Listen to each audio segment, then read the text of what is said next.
Assalamualaikum semua, kembali lagi di channel YouTube OSIS SMIT Ummul Qura. Nama aku Syahira, sebagai host di sini. Hari ini kita bakal lebih mengenal organisasi-organisasi di SMIT Ummul Qura dengan Q&A bersama ketua dan wakil-wakilnya nih. Emangnya apa aja sih organisasi-organisasi yang ada di SMIT Ummul Qura?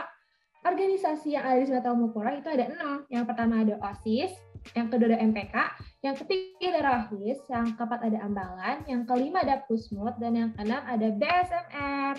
Nah, yuk kita kenalan sama organisasi-organisasi ini. Halo, gimana kabarnya nih?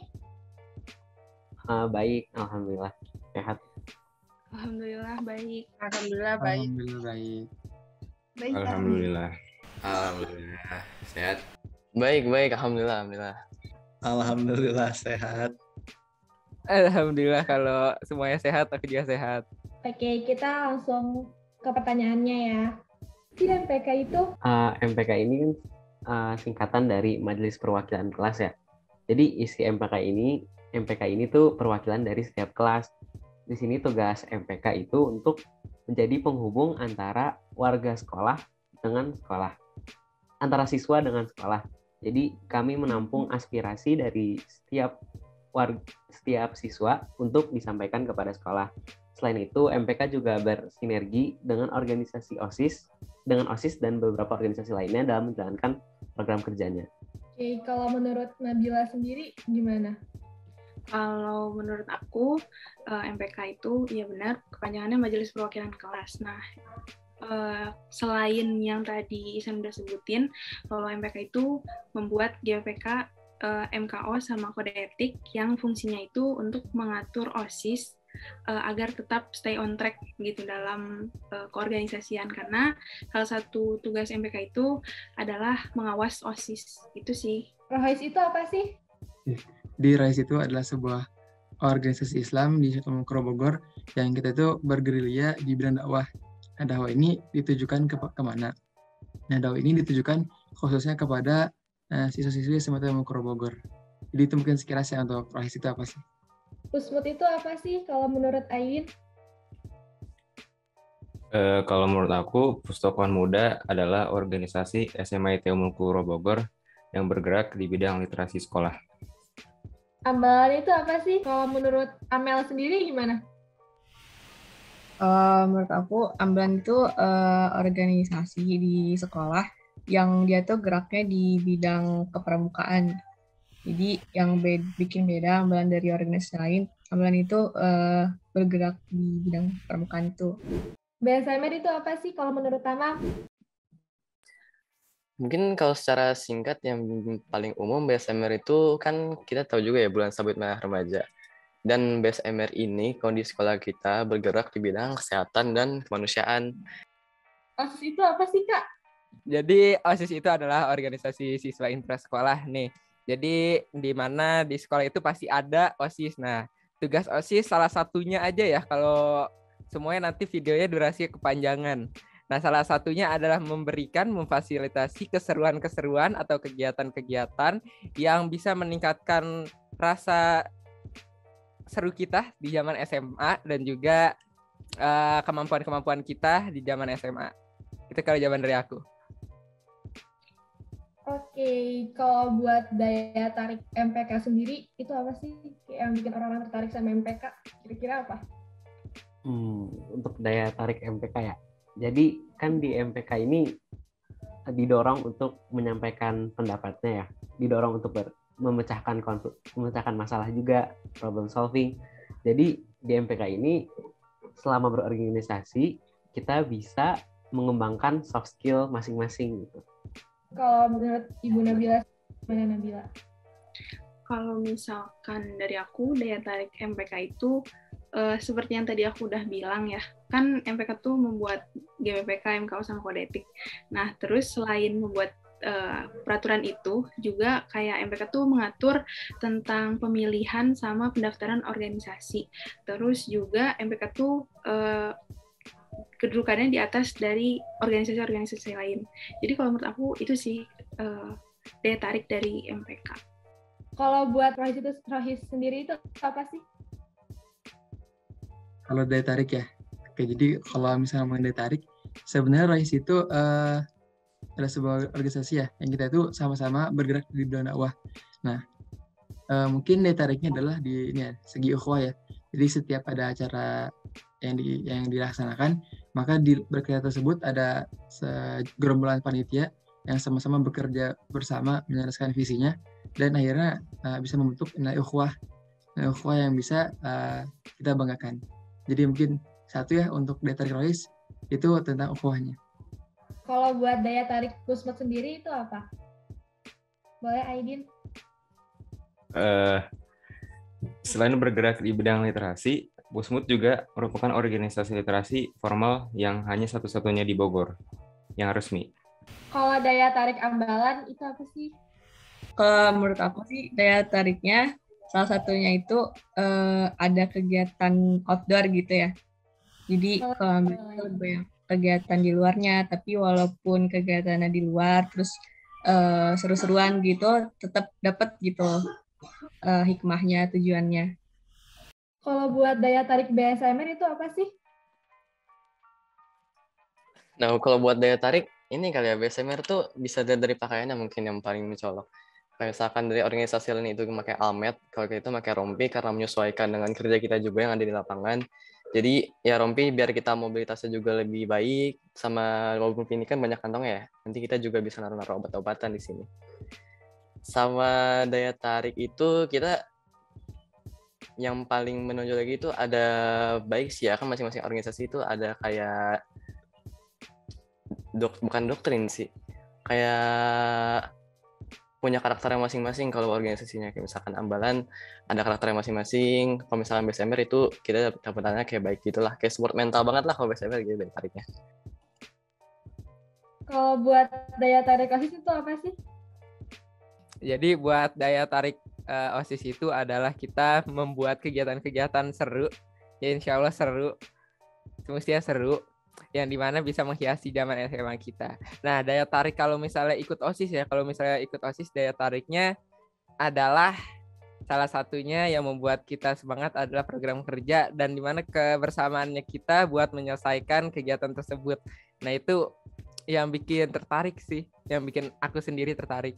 Terus yang kedua tuh satu lagi tuh banyak sekali ilmu-ilmu baru yang bisa kita dapatkan teman-teman kalau join OSIS tuh. Buat program kerja andalannya itu apa sih MPK? Untuk program kerja andalannya menurut aku sendiri itu ada 2. Yang pertama itu jaring aspirasi, yang kedua itu Pemira. Untuk jaring aspirasi ini sebagai sarana untuk siswa menyampaikan secara langsung aspirasinya kepada petinggi-petinggi yang ada di SMIT Ummul Qura. Kalau buat Nabila sendiri, program kerja andalannya apa?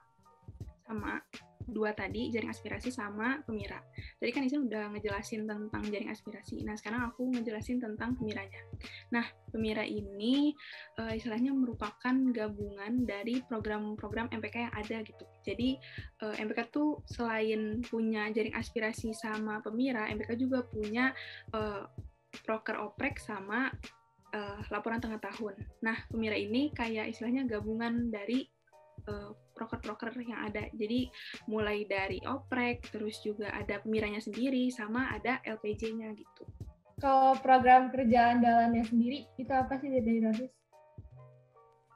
Ya, jadi RISE itu ada 3 departemen, 1 BPH ya. Mungkin di sini saya coba sebutkan program andalan dari BPH dan juga departemen tarifnya. Kalau BPH itu ada program andalannya upgrading. Jadi upgrading ini sebuah momen di mana seluruh pengurus itu mendapatkan pelatihan yang memadai ya. Pelatihan yang seru juga pastinya. Itu untuk di BPH. Kemudian di departemen tarifnya atau tarbiyah Islamnya itu ada proker namanya Masdad. Nanti insya Allah kita akan merasakan ya tanggal 5 Maret nanti. Itu untuk Masdad. Nah, Masdad ini sebetulnya adalah PHBI ya, atau perayaan Hari Besar Islami yang diadakan oleh Rohis. Nah, akan tetapi kita mencoba untuk membuat atau mengemas hal yang berbeda ya, dengan konsep acara lebih menarik dan juga lebih menyenangkan pastinya. Ya, buat program kerja andalan sendiri itu apa aja? Dari Aidin. Kalau menurut aku mungkin Markica mungkin. Kenapa saya bilang Markica? Karena Markica merupakan salah satu proker yang paling berpengaruh buat ngembangin minat literasi. Karena pas mulai Markica itu katanya pengunjung perpustakaan itu nambah. Terus bisa langsung interaksi sama teman-teman kelasnya juga. Terus juga ada games biasanya di akhir Markica. Kalau program kerja andalan Ambalan sendiri itu ada apa aja? Yang pertama nih kemarin kita baru beres expert 11. Nah, nanti setelah ini akan ada fokus 5.0 yang akan diselenggarakan bulan Agustus nanti. Ini keren banget. Kalau dari Amel sendiri, proker ya. Selain expert sama fokus sih, ada menurut aku ada praming setiap minggu diadain buat melatih skill pramuka gitu. Terus juga apa lagi ya? Mungkin sekarang itu ada ambalan mengajar yang jadi kita tuh bikin kegiatan buat ngajarin adik kelas tuh. kalau program kerja andalan BSMR itu apa sih? Kalau buat program kerja andalan kita itu kan dari kepengurusan kita juga ada banyak program kerja baru ya. Tapi kalau misalkan dari yang lalu-lalu, kita punya program unggulan itu yang webinar mental health. Dari survei yang kita udah lakuin juga, emang paling diminati paling banyak itu webinar yang mental health sih, buat bahas mental health. Karena memang topiknya paling relate kali ya buat remaja kita. Sama kayak kondisinya cocok banget lah juga lah, organisasi kayak gini, gimana cara ngejaga mental. Itu sih yang paling brokernya. Gitu. Atau dari Adila?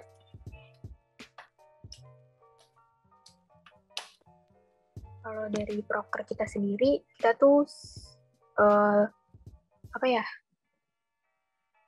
Kalau dari proker BSMR sendiri, kalau menurut aku sih kurang banyak yang bisa nonjolin gitu. Tapi kita juga sering ikut ke proker-proker organisasi lain, misalnya kayak expert, kita juga ikut, LDK ikut, pokoknya kalau ada acara-acara besar kita juga ikut.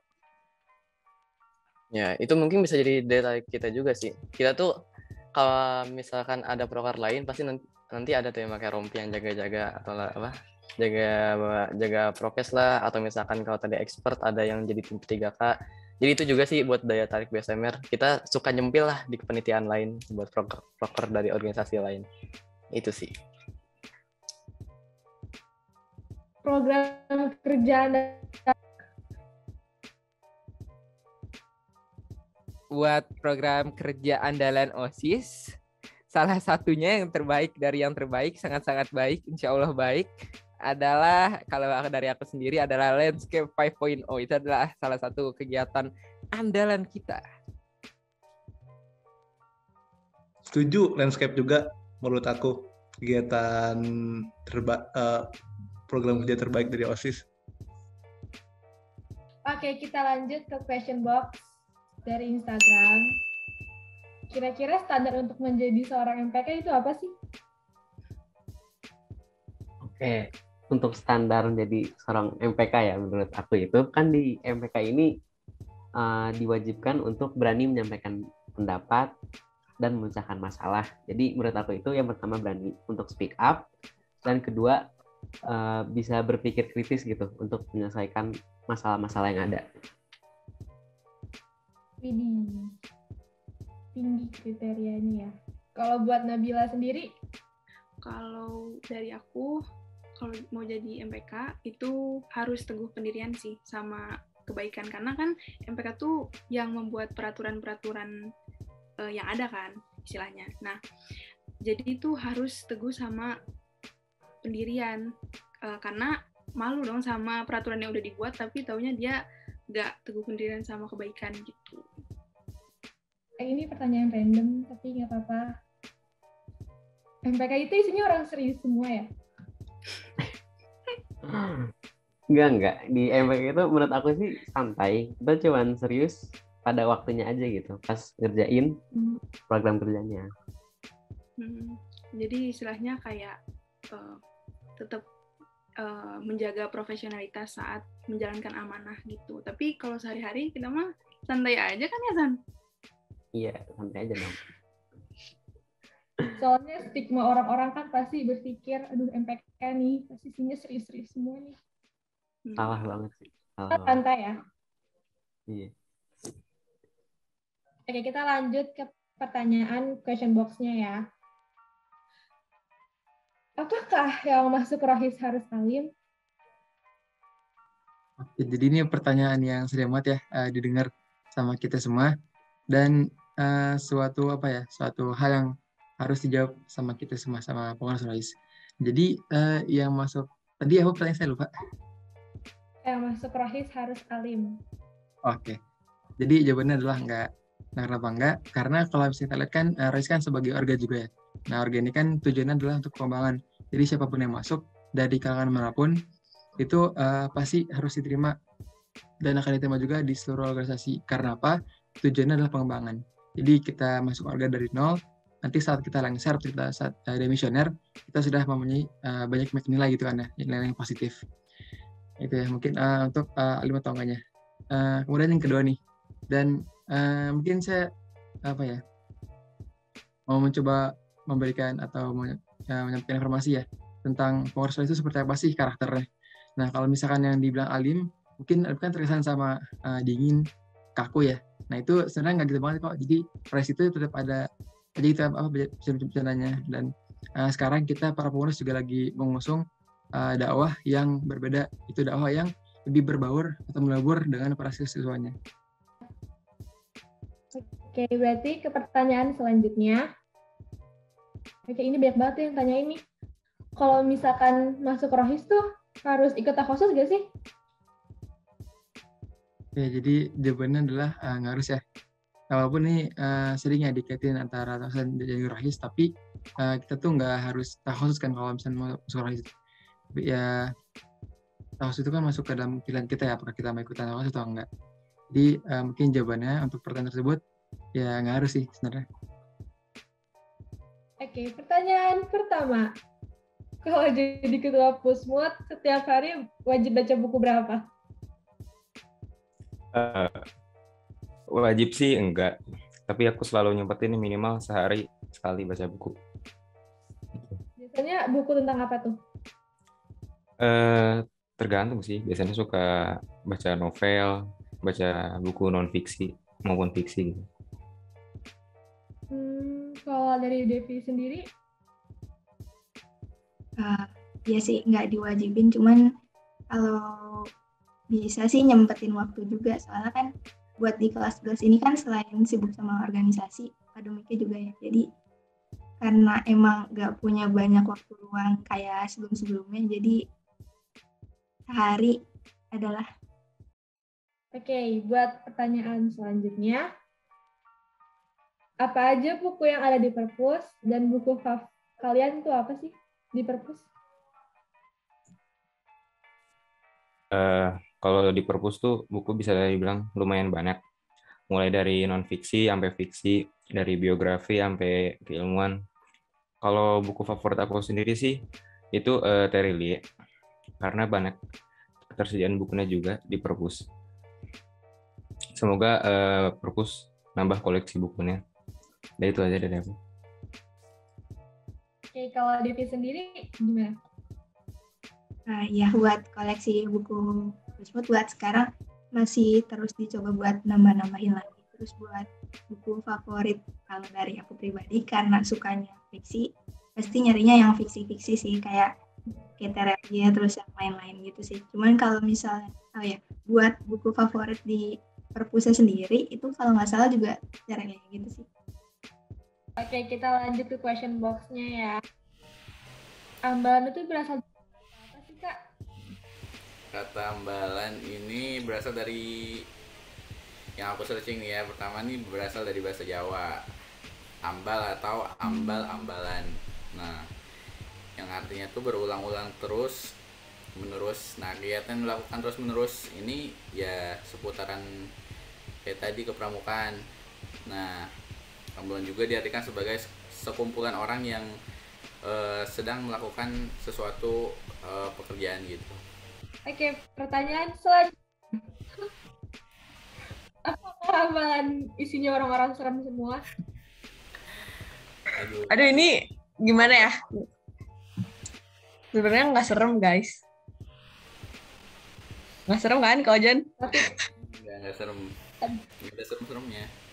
Ya, lebih ke disiplin sama tegas. Ya, waktunya disiplin, kita disiplin. Tapi ada waktunya juga kita santai, banyak bercanda gitu. Yang udah pernah kegiatan sama ambalan pasti tahu deh. Kita lanjut ke pertanyaan question box-nya. Jadi ketua sama wakil BSMR seru nggak? Apa yang bikin seru? Hadira dulu atau mau? Boleh ketua dulu silakan. Seru atau enggak ya? Sebenarnya kalau emang sejalan sama minat kita, pasti bakal seru. Sama kalau misalkan kita juga ngerjainnya santai, bukan santai sih. Ya emang gak dibawa stres gitu, pasti seru Pak. Tapi mungkin yang bikin lebih seru jadi ketua itu karena anggota-anggotanya sih, mungkin ini juga jadi yang dirasain ketua lain di organisasi lain. Yang ngebuat seru kita jadi ketua atau jadi wakil itu karena anggota-anggota kita yang sama-sama mau belajar, ngeliat anggota kita semangat, kita kayak, wah ini bangga banget lah. Ada keluar rasa bangga, ada keluar rasa seru banget di mana kita ngelihat anggota-anggota kita itu sama-sama berkembang sama kita juga. Soalnya kan kita sama-sama belajar ya di organisasi itu. Jadi itu sih hal yang paling seru dari organisasi yang BSMR ya menurut aku, itu pas kita ngelihat anggota-anggota kita itu berkembang. Dari Adila? Kalau dari aku mungkin sebagai wakil, menurut aku seru sih, kayak misalnya lagi ngawas-ngawas atau bisa ikut ngobrol bareng gitu sama yang lain. Atau enggak kalau misalnya ada yang nanya-nanya, itu tuh kayak merasa dibutuhin banget di situ. Jadi kayak ya gitu. Pertanyaan selanjutnya. Apa jenis obat-obatan di UKS dan fungsinya? Aduh, ini banyak banget nih. Iya, banyak banget ya nih kalau dibilang satu-satu. Tapi mungkin kalau yang paling umum kali ya kalian tahu juga ada betadine, ada Hansaplast, kemudian juga betadine kayak obat merah, Hansaplast kita buat tutup luka, alkohol buat ngesterilin luka, sama kayak Sangobion buat anemia. Sebenarnya nggak bisa sebut satu-satu sih. Jadi mungkin kalau nanti kita PTM lagi, kalau kalian emang tertarik, kalian istirahat boleh datang ke UKS buat kayak belajar-belajar gitu, itu boleh kok. Asal balik lagi nggak berisik sama matuhin prokes gitu. Atau dari Adila, apal semua obat-obatannya? Mau sebutin satu-satu? Gimana? Enggak apal semua. Tapi misalnya kalau lagi di UKS nih, kalau lagi di UKS yang paling sering dicariin itu paracetamol. Itu biasanya kalau buat pusing, demam gitu-gitu. Sama apa ya? Sama yang buat anget-anget, fresh care atau kayu putih gitu sih.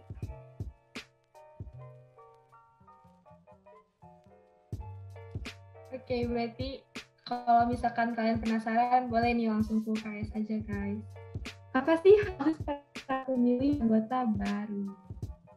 Oke. Kalau dari aku sendiri, buat apa yang kita lihat dari pengurus yang akan masuk, yang baru ya terutama ya, itu salah satunya yang paling penting adalah komitmennya, asik. Jadi keseriusannya, niatnya dari mengikuti organisasi yang kita akan jalani bersama selama satu periode tuh apa, nanti akan terlihat. Nah itu dia tuh yang yang membuat kita tahu mana pengurus yang bisa kita pilih gitu. Oke, yang kedua, apa yang bikin nyaman di OSIS? Ini sesepuh semua kan ini dari kelas. Yang nyaman ya, yang bikin nyaman sih kalau aku tuh serunya sih. Jadi kalau misalnya lagi nyari program kerja, lagi ngerjain program kerja itu di mana ada masalah-masalah, waduh, Itu buat nyelesainnya seru terkadang. Dan juga kalau misalnya jadi pengurus OSIS dulu ya, yang bikin tetap nyaman tuh teman-teman di sekitar, salah satunya juga. Yang kalau misalnya susah bareng, kalau misalnya seneng juga bareng. Oke, nggak kerasa nih kita udah di akhir pertanyaan.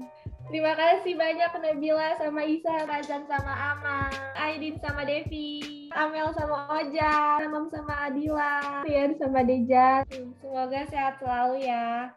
Assalamualaikum warahmatullahi wabarakatuh.